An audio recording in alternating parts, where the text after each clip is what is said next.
Tuhan Maha Kuasa. Kenapa Tuhan tidak menciptakan anak atau istrinya? Kau ngetes-ngetes sambung. Kenapa cuma sifat 20? Kenapa cuma 20 sifat? Sifat Allah kan banyak. Sifat Allah banyak. Ulama Asy'ariyah menyusun sifat 20 untuk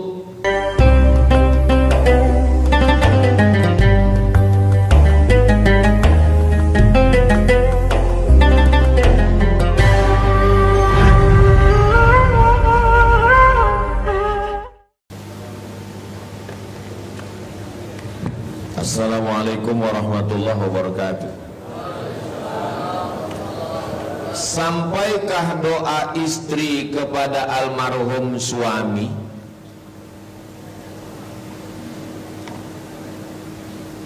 Awak naik motor di jalan Harapan Raya, sesudah jembatan sebelah kiri kan ada kubur, ya kan?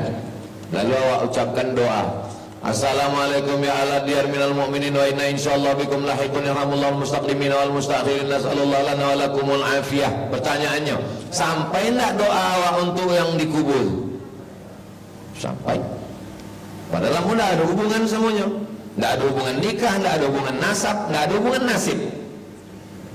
Kenapa bisa sampai? Karena sama-sama beriman la ilaha illallah Muhammadur Rasulullah. Apalagi doa ibu kepada almarhum suami sampai. Tapi pula dalam hadis itu disebut iza mata ibnu Adam in qata'a amaluhu, kalau manusia lah mati putus amalnya. Dengarkan baik-baik, jangan terlalu fokus doa sampai tidak mengisi kotak.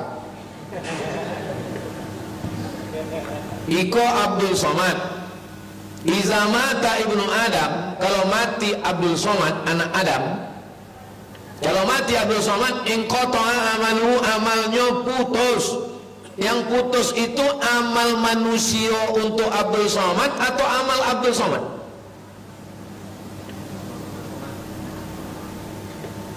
Kalau tuan pergi berzikir di tengah laman, memang susah jamaah diajak berpikir kalau ini belum sarapan. Iza mata ibnu Adam, kalau mati anak Adam, in qata'a amaluhu, putus amalnya. Kalau Abdul Somad mati, putus amalnya. Yang putus itu amal Abdul Somad yang mati atau amal jamaah kok putus? Amal Abdul Somad kau yang putus, bukan amal jamaah itu putus. Paham?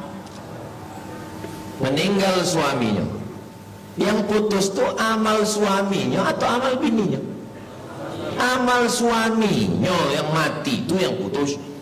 Adapun amal awak doakan sampai. Tidak ada ikhtilaf antar ulama tentang sampainya doa orang mati. Lalu kenapa disebut di situ illa min salasin? Putus kecuali 3. Amal ambo putus, tapi 3 amal ambo tetap mengalir. Amal ambo, bukan doa Pak Dekan, bukan doa Ustadz Apandi. Mati ambo, mereka mengirimkan doa kambo sampai, tapi amal ambo putus. Ada 3 amal ambo yang dulu tetap mengalir. Pertama, sedekahun jariyah. Ada ambo tolongkan 1 sak semen sampai. Ilmu yang tafa'ubi, ambo mengajar di kampus, mahasiswa ambo mengamalkan sampai. Yang ketiga, anak yang soleh. Aikola yang salah paham, disangkonya amal anak soleh sampai, amal uang tak sampai. Amal anak ambo itu kan amal anak saya, itu kan amal saya. Itu yang kami tak paham tuh Pak Ustaz. Cemana pula anak Ustaz amal Ustaz? Payah joleknya. Kalau bini ambo itu cuma ambo tengok, bisa hamilnya. Kan nggak bisa dikirim pakai bluetooth kan? Kan beramal ambo ringgo jadi anak ambo itu kan? Itulah amal ambo yang mengalir. Jadi cerita tentang iza mata ibnu Adam itu bukan bercerita tentang amal iko, tapi amal iko. Itu banyak salah paham gini. kumpul uang tahlilan baca doa bersama keinginan tidak sampai bisa mata penuh Adam. Yang putu itu amal siapa? Amal uangnya mati itu nak putu. Ada pun uangnya hidup itu amalnya sampai. Apa aja amalnya sampai? Pertama doa. Allahumma firlahu warhamhu wa'afihi wa'afu anhu wa ja'al jannata maswahu. Jangan lama-lama bawakan gulai itu sampai. Yang kedua baca Quran. Mana dalilnya baca Quran itu sampai? Kata Nabi, kata sahabat Nabi namanya Abdullah bin Umar, anak Umar bin Khattab, kalau ambo mati bacokan pada kepala ambo Al-Fatihah, pada kaki ambo ujung Al-Baqarah, lillahi ma fis samawati wa ma fil ard. Tengok dalam kitab Ar-Ruh ditulis oleh Imam Ibnu Qayyim Al-Jauziyah, murid Imam Ibnu Taimiyah, sampai bacaan Quran pada orang mati. 3 tahlil la ilaha illallah sampai. Mana dalilnya? Nabi membolah pelopak korma, dicucukkannya ke makam. Apa kata Imam Nawawi? Hadis sahih dalam Sahih Muslim. Kalau pelopak korma bertasbih, tasbihnya sampai, apalagi tasbih, tahmid, tahtim, tahlil orang beriman. Sampai, apalagi sampai? Sedekah. Ya Rasulullah, ummi matat, emak ambo mati. Ayu sedekah tu afdal. Apunan paling elok. Kata Nabi, sedekah. Sedekah apa? Suqyal ma, memberi air minum. Boikan air minum. Sedangkan air minum sampai, apalagi gulai asam podeh baung sampai. 5, apalagi sampai? Umrah, haji. Labbaik Allahumma subrumah, ambo hajikan subrumah. Kata Nabi, wa menghajikan siapa? Subrumah. Subrumah itu siapa? Sudah ambo. Wa haji apa belum? Belum. Kata Nabi, hajikan dulu dirimu, baru hajikan subrumah. Haji sampai. Kalau haji sampai, umrah pun sampai. Maka umrah yang pertama umrah untuk awak, umrah yang kedua dari Ji'rana, dari Tan'im, dari Hudaybiyah, itu untuk almarhum. Mana dalilnya umrah sampai? Wa atimmul hajja wal umrata. Wow, di situ tuh wow namanya wow ataf. Maknanya kalau haji sampai, umrah pun sampai. 6, apa lagi yang sampai? Kurban. Nabi menyembelih kurban. Allahumma haza'an Muhammad wa ali Muhammad. Iko untuk Muhammad dan keluarga Muhammad. Waktu itu Khadijah sudah meninggal. Itu menunjukkan kurban untuk orang mati pun sampai. Bagi bapak ibu yang belum mendaftar kurban, daftar segera. Ingat, qobau terbatas. Umur saya 27 tahun dan memilih tidak pacaran. Saya berpuasa untuk menahan syahwat, tapi nafsu tak terbendung. Apakah mimpi basah itu dosa? Yang dosa itu yang awak bisa memilih, mau minum air zam-zam atau minum khamar. Awak bisa milih apa enggak? Bisa. Ambo minum air zam-zam, ambo dapat pahala. Ambo minum khamar, ambo dapat dosa. Yang dosa itu ketika bisa memilih. Mimpi bisa awak milih? Bisa. Malam itu nak mimpi sama siko. Malam itu mimpi sama mahasiswa fakultas pertanian. Malam itu sama fakultas. Bisa, bisa. Mana bisa? Kalau tidak bisa awak memilih, maka awak tidak berdosa. Apakah jatuh cinta itu dosa? Nah. Mimpi tak bisa pilihan. Maka kalau ada orang tidurnya di siang puasa, lalu kemudian maaf cakap mimpinya keluar spermanya, batalkah puasanya? Tidak. Kenapa? Karena bukan pilihan. Paham tak paham? Paham. Apakah ada fatwa tentang masalah ulama memberikan aturan supaya menghindarkan diri, walladzina hum li amanatihim wa ahdihim ra'un, menjaga diri, menjaga amanah, walladzina hum li furujihim hafizun, menjaga kemaluan. Kata Nabi, kalau tak sanggup banyak puasa. Mudah-mudahan anak muda ini segera tamat kuliah, segera dapat kerja, segera punya modal dan menikah. Ibu-ibu jangan buat mahar tinggi-tinggi. Tanam pinang rapat-rapat supaya puyuh tak dapat lari, sudah dipinang tak dapat-dapat, dipujuk-pujuk dibawa lari. Nah, akhirnya sudah terjadi apa yang terjadi, barulah diizinkan MBA, Married by Accident. Mudah-mudahan anak-anak kita semuanya segera menikah dengan perempuan solihah baik-baik. Yang mengaminkan yang belum nikah aja. Bagaimana caranya lebih menumbuhkan atas keyakinan terhadap semua takdir yang telah ditakdirkan Allah? Sebab terkadang saya masih berpikir, untuk apa ketetapan ini diberikan kepada saya? Innallaha katabal maqadir. Allah sudah menuliskan takdir. Khamsin alfasanah, 50.000 tahun. Qabla an yakhluqas samawati wal ard, sebelum Allah menciptakan langit dan bumi. Yang kita tak bisa memilih. Pada perkara yang bisa memilih, jangan kau katakan takdir.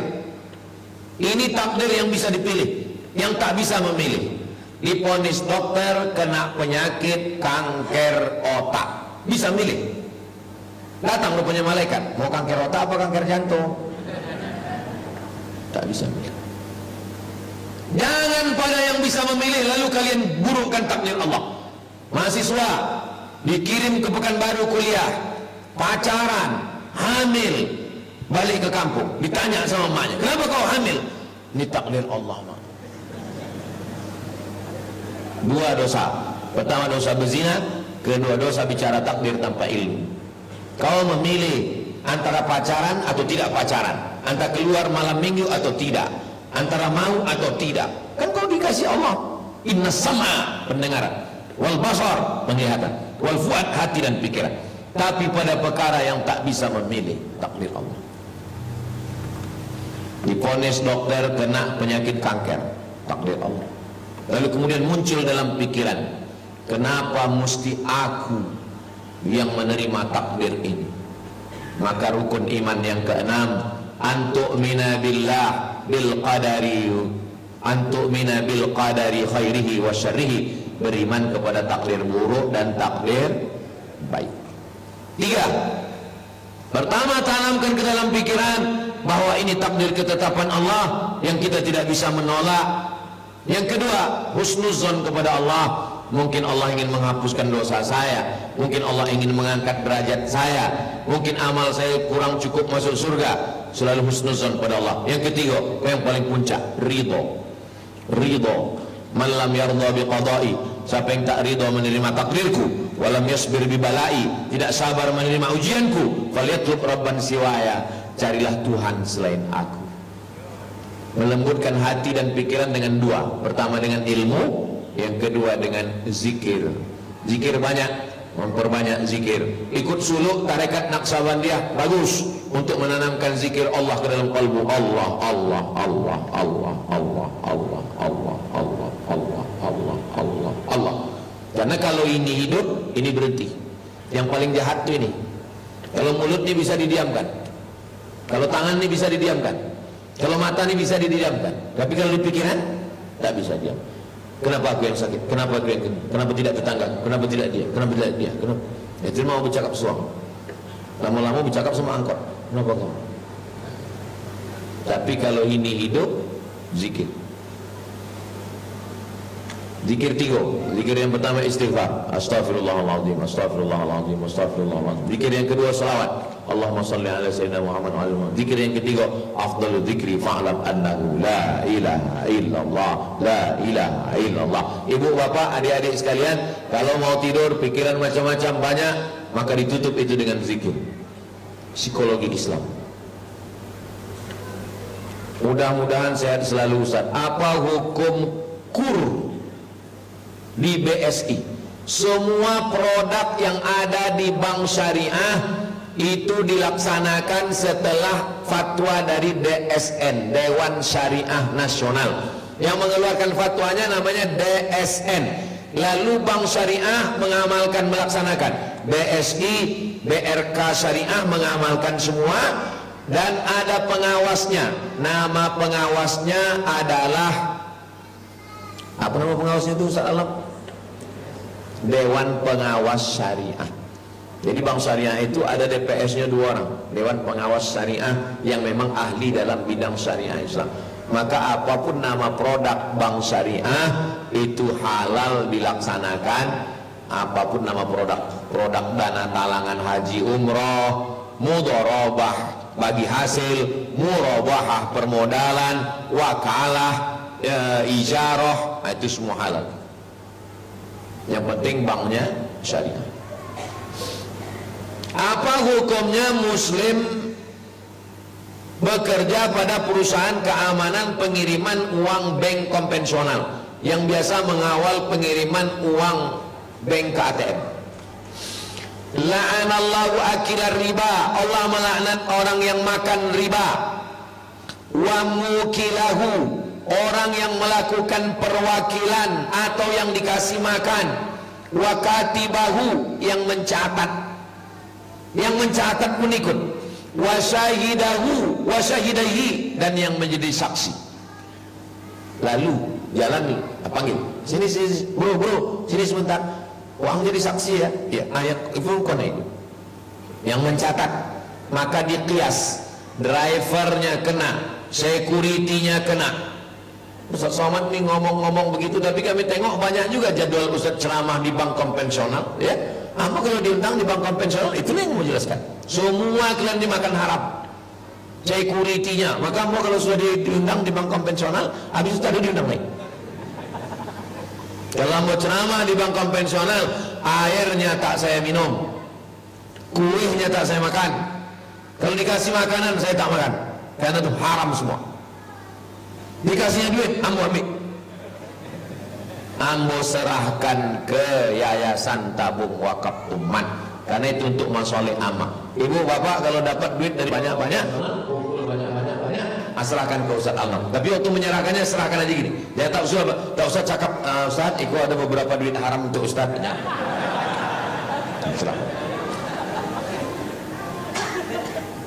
Jangan mengaji tapi masih bank konvensional.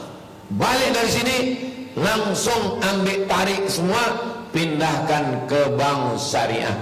Kita orang Riau, maka alihkan semua tabungan ke BRK, Bank Riau Kepri Syariah. Ambo tidak dapat apa-apa dari BRK. Jangan anggap Ambo kok dapat persen dari BRK. Enggak. Sampai kini BRK enggak ada ngasih apa-apa Ambo. Kalaupun ada enggak akan Ambo terima. Ambo serahkan ke Yayasan Tabung Wakaf Umat Ustaz Alnok Binan. Jelas tuh Ustaz Alnok. Bolehkah kita menanam pohon tumbuhan di atas kuburan? Nabi mengambil pelopah korma, fasyaqahu nisfain, dibolahnya 2, thumma gharasahu, dicucukkannya. Sahabat bertanya, lima fa'alta hadha ya Rasulullah, untuk apa kau lakukan ini ya Rasulullah? Apa jawab Nabi, innahuma la yu'adzabani, iko ada 2 makam iko penghuninya sedang kono azab. Yang suang itu kenapa kena azab? Yamshi bin namimah, membawa-bawa cakap si A tentang si B, dicitokan di C. Zaman dulu bercakap, zaman kini tidak bercakap, tapi pakai grup WhatsApp. Yang kedua kenapa kena azab? Lam yastabri, riwayat satu lagi, lam yastanzih, karena tidak bercebok, koncing tak berbasuh. Hotel bintang 3, bintang 4 masih ada keran, bintang 5 pakai tisu. Maka ada profesor di Riau Iko dulu, almarhum sudah meninggal. Setiap pergi ke luar negeri kemana-mana diundang, dosen tamu diundang, itu di dalam tas sebelum berangkat ada membawa gayung. Sebab apa? Tinggal di hotel bintang 5, di tempat transit, di lounge, tidak ada lagi keran air. Bawa botol, berbasuh. Jangan sampai tak berbasuh. Banyak bule-bule cantik-cantik tak berbasuh, bawa berak. Itulah dalil menusukkan pelepah korma. Lalu kenapa ditusukkan pelepah korma? La'allallah an yukhaffifa 'adzabahum ma lam yaibasa. Selama pelepah ini belum kering, maka pokok kayu ini bertasbih, tasbihnya sampai kepada orang yang mati. Apa kata Imam Nawawi? Kalau tasbih pelepah korma sampai, apalagi bacaan Quran dan zikir orang yang beriman. Tapi jangan gara-gara iko terlalu berpandu amal ke pokok kayu. Lalu ditulis surat wasiat, kalau ambo mati tolong tanamkan di kepala ambo pokok sawit, di kaki ambo pokok kurma.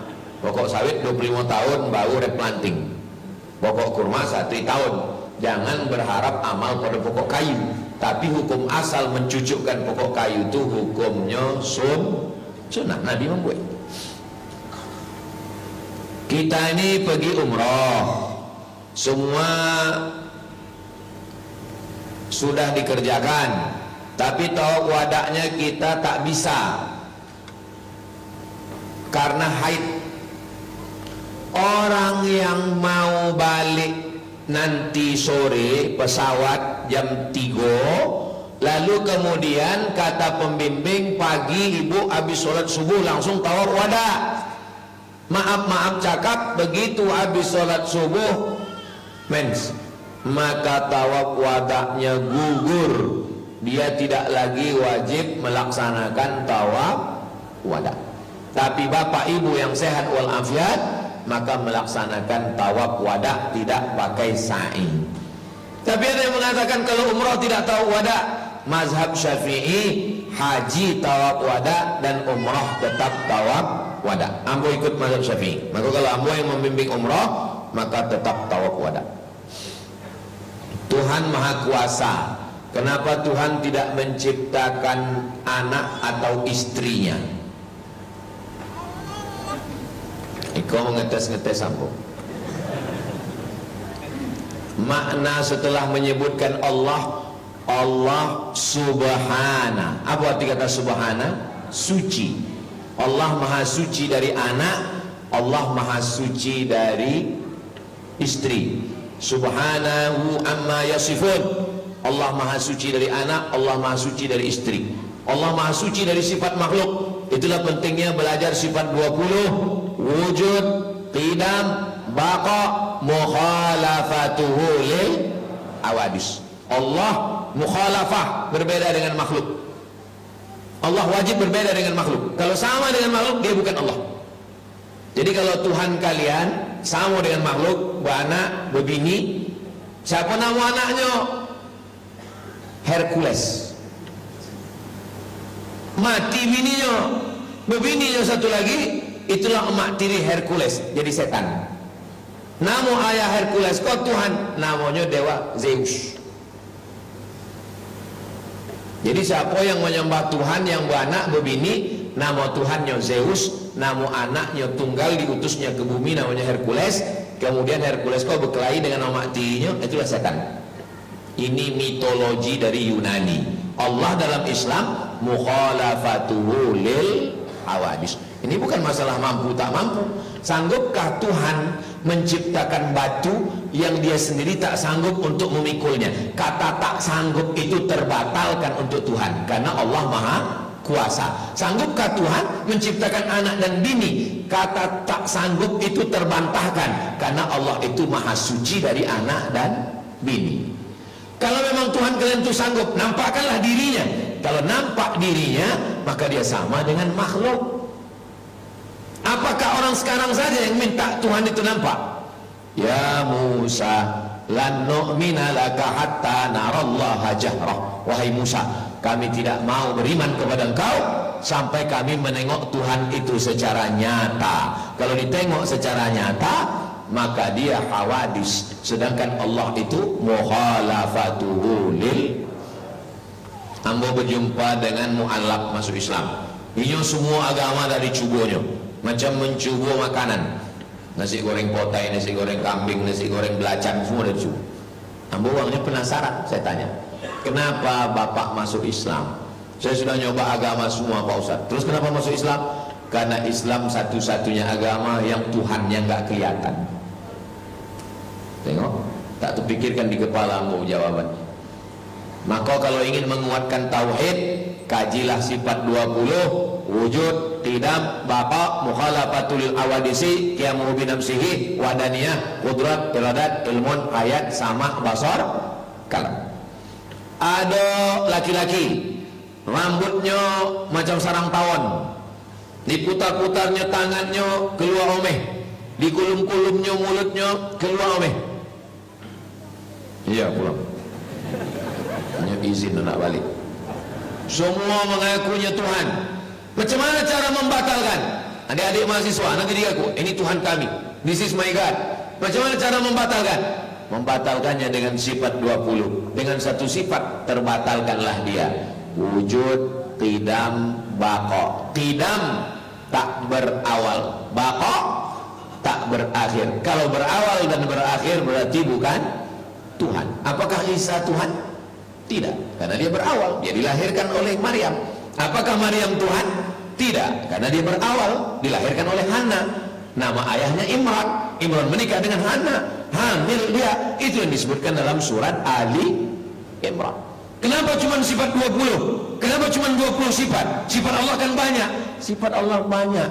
Ulama Asy'ariyah menyusun sifat 20 untuk membatasi sifat-sifat yang boleh menafikan Allah daripada makhluk. Maka buatkan satu kajian khusus di masjid ini. Masjid-masjid mesti punya 3 kajian. Pertama kajian akidah, kedua kajian fikih, ketiga kajian akhlak. 3 ini jangan sampai hilang. Tabligh akbar penting, tapi tabligh akbar itu kajian umum. Kalau mau ngaji serius 3, mintakan ustadznya ke Ustadz Al-Naf supaya untuk mengkaji akidah. Kitab yang dikaji untuk akidah namanya kitab Aqidatul Awam. Nama syarahnya Jala'ul Afham Sayyid Muhammad bin Alawi Al-Hasani Al-Maliki dari Makkah Al-Mukarramah. Ada kitabnya Masuk Al-Naf. Kertas terakhir, bagaimana menjadi seorang dai yang baik di daerah minoritas Islam seperti di Nusa Tenggara Timur. Wa ma arsalnaka illa rahmatan.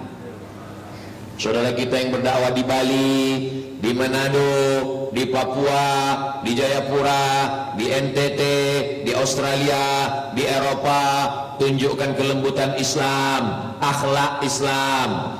Ada seorang pendeta bertetangga dengan rumah Imam Al-Hasan Al-Basri. Imam Al-Hasan Al-Basri demam, sakit, tak bangkit-bangkit. Datang dia ke rumah Imam Hasan Al-Basri. Mana Hasan Basri? Ada di dalam. Masuk ke dalam, tak ada di ruang tamu. Mana Hasan Basri?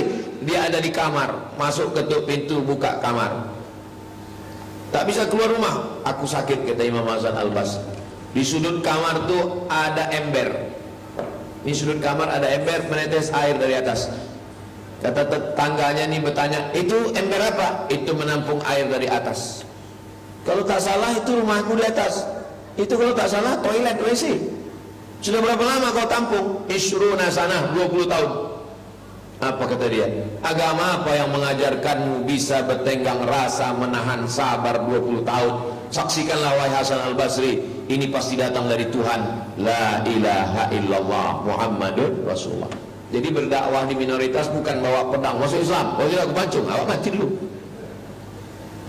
Kelembutan, kebaikan, ketaatan. Kami pun berdakwah di minoritas. Kami masuk ke Bagan Benio, kami masuk ke suku Talang, kami masuk ke suku Akit, masuk ke Talang Mama. Bagaimana berdakwah dalam? Buatkan sumur bor, bagi daging, bagi makanan, hadirkan ke masjid. Tak bisa tabligh akbar. Bapak Ibu semua datang ke masjid ya. Apa acaranya? Penyuluhan ibu hamil gratis. Kami bawa dokter dari Puskesmas Indragiri Hulu. Bapak Ibu, bagi yang Islam silakan, kami adakan khitan massal. Daftarkan suami dan anak-anak Anda. Bapak Ibu besok pagi datang ya. Acaranya apa? Acaranya penyuluhan kesehatan gratis oleh bapak-bapak dari Puskesmas. Datang ya. Acaranya apa? Acaranya penyuluhan cara mengelola madu kelulut. Datang dia. Caranya pergi ke hutan, ambil sarang kelulut, pindahkan ke dalam kotak, masukkan. Nanti cara panennya begini. Jadi tidak bisa langsung akidah, langsung la ilaha illallah. Siapa yang tidak menyembah Allah masuk neraka jahanam. Dengan kelembutan. Ud'u ila sabili rabbik, ajak orang ke jalan Tuhan bil hikmah wal mau'izatil hasanah. Kalau perlu berdebat, wajadilhum, tapi dengan tetap billati hiya ahsan, dengan akhlak, dengan kelembutan. Ala hazihi niyah al-Fatihah. A'udzubillahi minasyaitonir rajim. Bismillahirrahmanirrahim. Alhamdulillahi rabbil alamin. Arrahmanir rahim. Maliki yaumiddin. Iyyaka na'budu wa iyyaka nasta'in. Ihdinas siratal mustaqim, siratal ladzina an'amta 'alaihim ghairil maghdubi 'alaihim waladdallin. Amin. Allahumma shalli ala sayyidina Muhammad wa ala ali sayyidina Muhammad. La tad'a lana dhanban illa ghafartah. Pulang kami dari majelis ilmu ini bersih dari dosa-dosa. Wala dainan illa qadaita, tolong kami lepas dari hutang-hutang riba. Wala maridun illa syafaita, saudara kami yang sakit-sakit angkat penyakitnya, sehatkan ya Allah. Wala mayyitan illa rahimta, yang sudah meninggal dunia curahkan rahmat kasih sayang, selamatkan dari azab kubur ya Allah. Wala hajatan min hawaiji dunia, segala hajat dunia hajat akhirat. Wal akhirati lakari wa fiha shalah, engkau ridha dan baik bagi kami illa qadaita aqbisaha, mudahkanlah dan tunaikanlah ya Allah. Rabbana fir lana dzunubana wa liwalidayna warhamhuma kama rabbayana shaghira. Rabbana hab lana minas shalihin. Rabbana hab lana min ladunka dzurriyyatan thayyibah. Allahumma ij'al hadzal balada baladan aminah. Jadikanlah Riau baladatun thayyibatun wa rabbul ghafur. Allahumma dafa'na al-wala' wal waba' wal fahsya' wal riba wal zina wal munkar. Selamatkan Riau dari malapetaka, bencana, riba, zina, narkoba, perbuatan keji dan munkar. Rabbana atina fid dunya hasanah wa fil akhirati hasanah wa qina adzabannar. Wassallallahu ala sayyidina